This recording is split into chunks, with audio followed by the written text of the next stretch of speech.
Terima kasih Pak Menko. Bismillahirrahmanirrahim. Assalamualaikum warahmatullahi wabarakatuh. Selamat pagi dan salam sejahtera untuk kita semua. Bapak Menko, Bapak-Bapak Menteri dan pimpinan lembaga, para wakil menteri, serta teman-teman media yang saya hormati, izinkan saya untuk menyampaikan mungkin beberapa aspek dari kebijakan yang ini sebagian memang menggunakan APBN, anggaran pendapatan belanja, sebagai instrumen untuk bisa menyelenggarakan berbagai paket kebijakan untuk menjaga daya beli masyarakat, kesejahteraan, dan juga untuk menstimulus perekonomian kita sehingga ekonomi kita tetap bisa berjalan meskipun kita memahami banyak sekali dinamika global yang terjadi dan juga perkembangan di dalam negeri yang tentu akan menjadi hal yang kita waspadai. Yang kedua, saya juga ingin menyampaikan kepada seluruh media, masyarakat, pelaku usaha, para pengamat yang memberikan berbagai pandangan mengenai kebijakan, terutama terkait dengan kebijakan PPN 12% maupun APBN secara keseluruhan. Karena saya memahami bahwa instrumen APBN dan pajak sebagai salah satu pilar terpenting di dalam APBN ini adalah merupakan instrumen yang dimiliki oleh masyarakat keseluruhan. Dan oleh karena itu selalu mendengar, mendapatkan feedback, dan kita terus berupaya menyempurnakan kebijakan, merespons kondisi yang ada, baik yang kemudian kita lihat berdasarkan evidence maupun dari sisi kebutuhan pembangunan dan perkembangan ekonomi kita sendiri. Saya akan memulai mungkin dengan prinsip masalah instrumen fiskal atau instrumen APBN dan instrumen fiskal atau instrumen perpajakan secara khusus yang merupakan instrumen penting untuk mewujudkan azas keadilan dan gotong royong di dalam menjaga dan membangun Indonesia. Karena ini sangat penting bagi kita semuanya. Kok beda ya? Halaman 1, halaman 2. Nah, terima kasih. Jadi kalau kita bicara tentang menjaga perekonomian, kita terus menggunakan instrumen, dan salah satu instrumen yang paling sering dan memang selalu menyentuh hajat hidup orang banyak adalah anggaran pendapatan belanja negara dan terutama instrumen perpajakan. Instrumen ini memiliki tujuan untuk mewujudkan azas keadilan dan gotong royong di dalam membangun Indonesia, di mana kelompok yang mampu tentu membayar kewajiban berdasarkan undang-undang. Jadi ini bukan merupakan kebijakan perseorangan, tapi ini selalu melalui proses undang-undang sesuai dengan undang-undang dasar kita. Setiap tindakan untuk memungut harus dilakukan berdasarkan undang-undang. Dan bagi kelompok masyarakat yang tidak mampu akan dilindungi atau bahkan diberikan bantuan. Disinilah prinsip negara hadir. Ini asas keadilan akan kita coba terus, tidak mungkin sempurna tapi kita coba mendekati untuk terus menyempurnakan dan memperbaiki. Oleh karena itu, meskipun tadi disampaikan oleh Pak Menko undang-undang mengenai HPP, mengenai PPN 12% itu diberlakukan, selama ini pemerintah dan DPR di dalam mendesain undang-undang juga memperhatikan atau terus memperhatikan keperbihakan kepada masyarakat tersebut. Makanya waktu undang-undang itu ditetapkan, barang dan jasa yang dibutuhkan oleh masyarakat banyak bahkan tidak dipungut PPN-nya atau PPN-nya dibebaskan. Jadi waktu 10% menjadi 11 dan 11 menjadi 12, barang-barang ini bahkan tidak membayar pajak atau PPN-nya dibebaskan. Ini adalah barang-barang yang menyangkut kebutuhan masyarakat banyak. Tadi telah disampaikan oleh Pak Menko, beras, daging, ikan, telur, sayur, susu segar, bahkan jasa pendidikan, jasa kesehatan, jasa transportasi, dan berbagai macam barang dan jasa seperti rumah sederhana, air minum. Total dari barang dan jasa tadi yang tidak membayar PPN, PPN-nya ditanggung pemerintah, seharusnya mereka membayar PPN sesuai dengan barang dan jasa yang lain, tapi karena pemerintah DPR dalam hal ini memberikan keberpihakan, mereka dibebaskan PPN-nya, maka pemerintah yang membayar. Biayanya mencapai diestimasi 265,6 triliun rupiah agar masyarakat terbebas dari PPN untuk barang-barang yang dibutuhkan tersebut.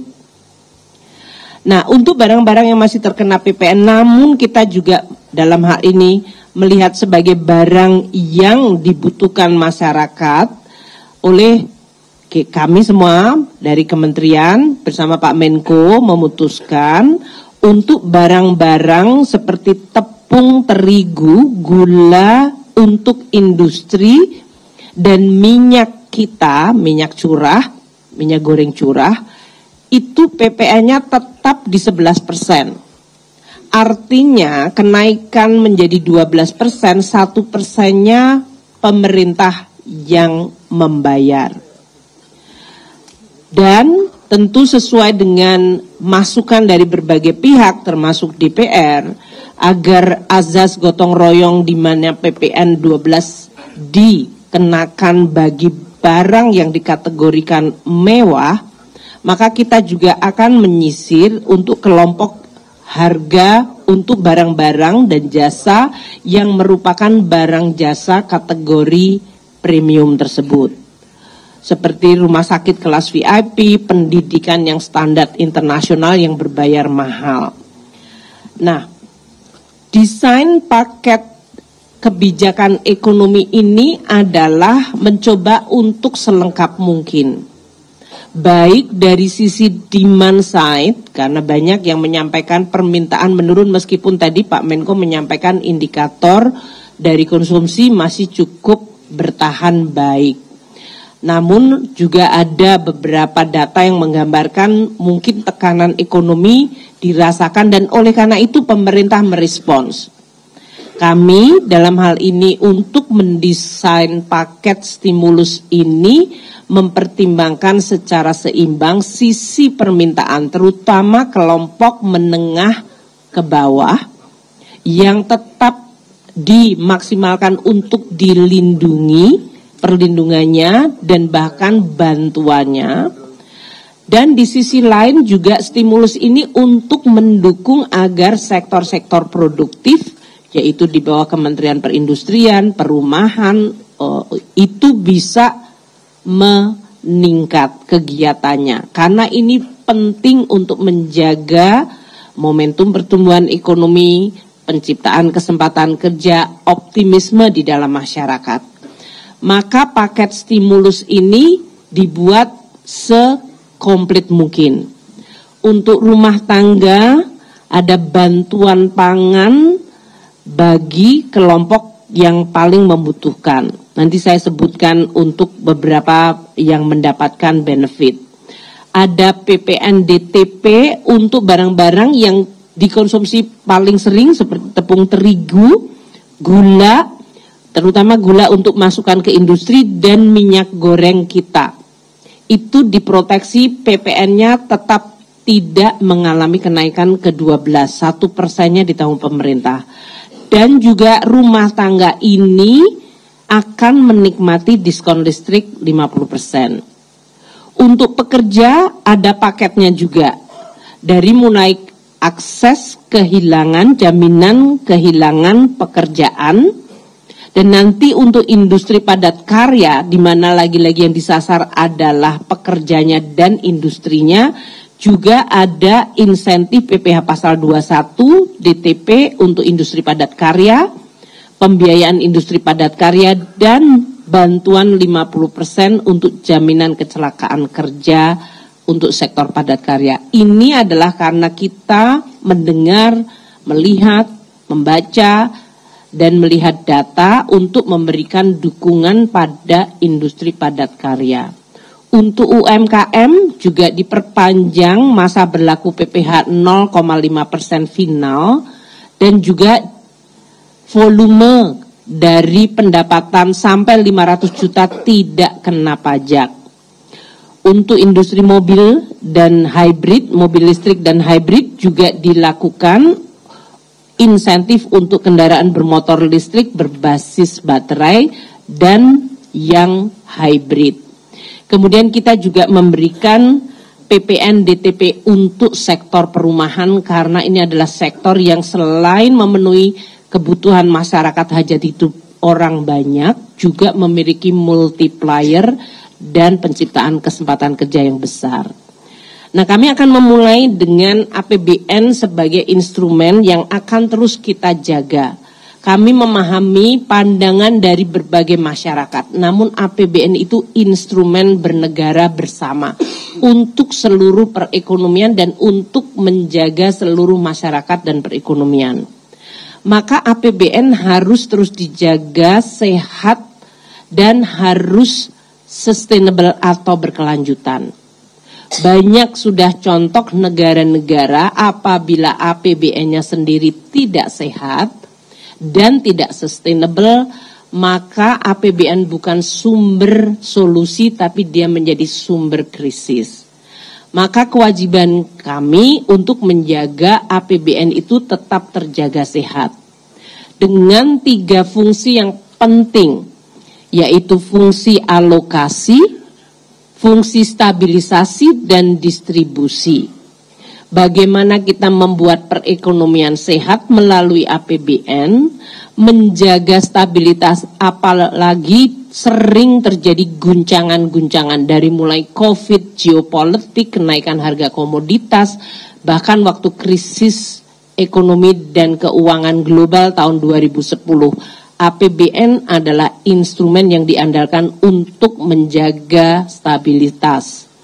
Dan fungsi distribusi untuk mewujudkan azas gotong royong dan keadilan yang mampu membantu dan membayar, yang tidak mampu dia dibantu dan dilindungi.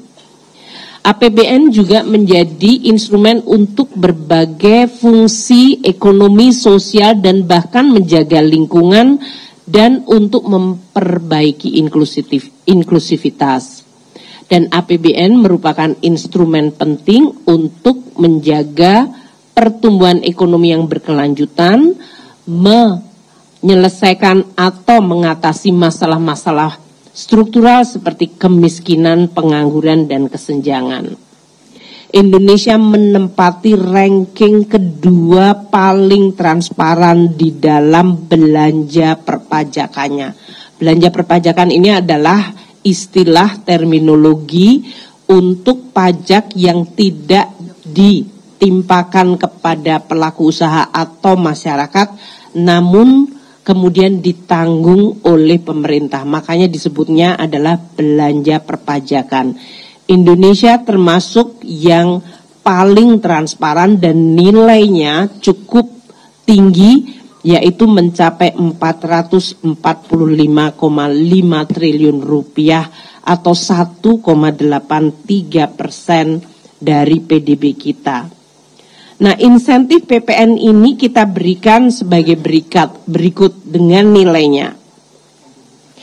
PPN yang dibebaskan untuk bahan makanan, artinya bahan makanan bahkan tidak membayar 10% atau naik waktu itu 11% atau akan naik ke 12%.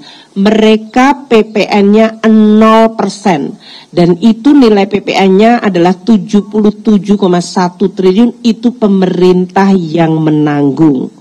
Untuk kebutuhan beras, jagung, kedelai, gula, susu segar, kacang-kacangan, unggas dan lain-lain 50,5 triliun dan hasil perikanan dan kelautan 26,6 triliun rupiah, total 77,1. Untuk UMKM PPN dengan omset usahanya 4,8 miliar per tahun, dia hanya dikenakan 0,5% final. Dan untuk UMKM ini teman-teman media, saya ulang ya, kalau omsetnya belum mencapai 500 juta tidak membayar PPH. Jadi dia tidak bayar PPH, dia tidak bayar PPN. Jadi hampir semua warung-warung atau usaha-usaha kecil yang mungkin sering kita konsumsi, mereka itu kalau omsetnya tidak mencapai 500 juta per tahun, mereka tidak bayar PPh, dan mayoritas barang-barang yang diperdagangkan di situ seperti barang makanan itu tidak terkena PPN. Untuk sektor-sektor yang mempengaruhi masyarakat seperti transportasi, untuk UMKM ini berarti nilai insentifnya 61,2 triliun. Untuk PPN sektor transportasi 34,4 triliun, untuk jasa angkutan umum tidak ada PPN-nya 23,4 triliun dibayar pemerintah. Untuk jasa freight forward dengan tarif khusus 7,4 triliun dan tarif khusus untuk pengiriman paket 2,6 triliun. Jasa pendidikan dan jasa kesehatan selama ini tidak membayar PPN. 26 triliun pendidikan dan kesehatan 4,3 triliun. Mau yang biaya sekolahnya 0 rupiah sampai yang biaya sekolahnya ratusan juta, ini selama ini tidak terkena PPN. Ini yang menimbulkan banyak suara mengenai azas keadilan. PPN juga kita bebaskan untuk jasa keuangan dan asuransi 27,9 triliun. Dan untuk otomotif ini selain membantu dari sisi permintaan masyarakat maupun industrinya, kita memberikan insentif di sektor otomotif ini nilainya 11,4 triliun dan PPN DTP di sektor properti mencapai 2,1 triliun. Untuk barang yang sangat strategis seperti listrik dan air, PPN-nya dibebaskan untuk listrik kecuali untuk rumah yang dayanya di atas 660 VA. Sedangkan air bersih juga tidak membayar PPN 2 triliun rupiah. Untuk listrik tadi yang di bawah 6.600 PPN yang dibebaskan nilainya mencapai 12,1 triliun. Kami juga memberikan insentif perpajakan dalam bentuk pembebasan PPN untuk kawasan-kawasan industri di dalam mendorong agar penciptaan kesempatan kerja dan industri manufaktur di Indonesia terus bisa berkembang. Kawasan bebas dalam hal ini mendapatkan insentif pembebasan PPN dan juga insentif jasa keagamaan pelayanan sosial. Jadi kalau kita lihat tahun depan 265,6 triliun untuk pembebasan PPN saja, itu kenaikannya cukup tajam dibandingkan 2 tahun terakhir atau bahkan 5 tahun terakhir. Berbagai program pemerintah sebetulnya dalam hal ini dinikmati oleh seluruh lapisan masyarakat. Bahkan kalau kita lihat di gambar ini adalah masyarakat dengan tingkat pendapatan 10% terbawah, 20 di atasnya, 30, 40 sampai yang 100, 10% tertinggi dalam hal ini.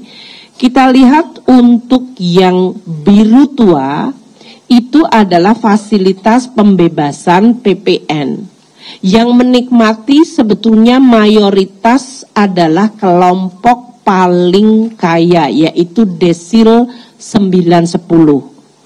Desil 10 yaitu paling tinggi menikmati 91,9 triliun rupiah pembebasan PPN, diikuti oleh desil 9 41,1 triliun, dan kita lihat baru kemudian kelompok yang paling rendah sebetulnya menikmati pembebasan PPN-nya menjadi lebih kecil. Ini artinya pembebasan PPN kita kemudian lebih berpihak kepada kelompok yang lebih mampu. Oleh karena itu kita juga perlu untuk sedikit memperbaiki agar dalam hal ini azas gotong royong dan keadilan tetap terjaga. yaitu kelompok yang masuk dalam golongan yang dikonsumsi oleh desil 10, yaitu desil paling kaya, desil 9-10, kita akan berlakukan pengenaan PPN-nya. Upamanya seperti daging sapi tapi yang premium, Wagyu, Kobe yang harganya bisa di atas 2,5 bahkan 3 juta per kilonya. Sementara daging yang dinikmati masyarakat secara umum berkisar antara 150 sampai 200 ribu per kilo, dia tidak dikenakan PPN. Demikian juga dengan kategori barang-barang yang memang dikategorikan sebagai mewah premium dan dikonsumsi terutama untuk kelompok yang paling mampu akan dikenakan PPN. Jasa pendidikan yang premium yang dalam hal ini pembayaran uang sekolahnya bisa mencapai ratusan juta, kesehatan yang premium, dan PPN untuk pelanggan listrik 3.500 hingga 6.600 VA dikenakan PPN. Saya ingin menyampaikan untuk paket ekonomi untuk bisa mendapatkan sekali lagi penekanan keberpihakan kita. 1, untuk paket bagi masyarakat tidak mampu akan diberikan bantuan pangan 10 kg untuk 2 bulan bagi 16 juta penerima bantuan pangan. Ini biasanya mereka yang ada di dalam desil 1 hingga desil 3 atau 4. Itu yang tadi yang paling kiri. Mereka akan mendapatkan bantuan beras 10 kilo per bulan untuk 2 bulan. Untuk konsumsi, karena barang yang banyak digunakan masyarakat terigu, gula industri minyak kita, kenaikan 12%-nya menjadi 12%. 1%-nya tetap ditanggung pemerintah sehingga mereka tidak mengalami kenaikan PPN 11% sekarang ini. Dan kita juga memberikan untuk rumah tangga diskon listrik 50% selama 2 bulan Januari Februari untuk yang berlangganan daya 2.200 watt ke bawah. Ini mencakup 81,4 juta rumah tangga sendiri atau pelanggan. 97% pelanggan di PLN masuk kategori ini dan mereka mendapatkan diskon tarif listriknya 50% lebih murah selama 2 bulan. Untuk pekerja tadi dilakukan perbaikan dan kemudahan akses jaminan kehilangan pekerjaan JKP. JKP ini total pesertanya di dalam BPJS Tenaga Kerja adalah 13,6 juta.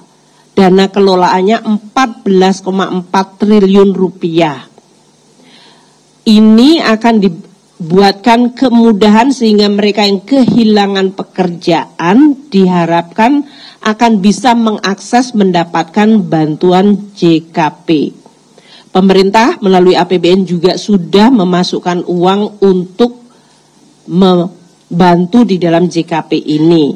Nanti akan disampaikan oleh Pak Menaker dan di sini juga ada Dirut BPJS. Untuk jaminan kecelakaan kerja di mana 66 triliun dana yang dikelola oleh BPJS ini juga akan diberikan diskon untuk JKK ini bagi pekerja, yaitu 3,76 pekerja dari 110.000 perusahaan yang merupakan industri padat karya. Tadi UMKM sudah saya sampaikan, UMKM yang omsetnya di bawah 500 juta tidak membayar PPH dan sebagian besar PPN yang diperdagangkan mereka juga tidak terkena PPN. Sedangkan kalau omsetnya bisa di atas 500 juta mencapai 4,8 miliar per tahun, bayar PPh-nya hanya 0,5% dari omset mereka.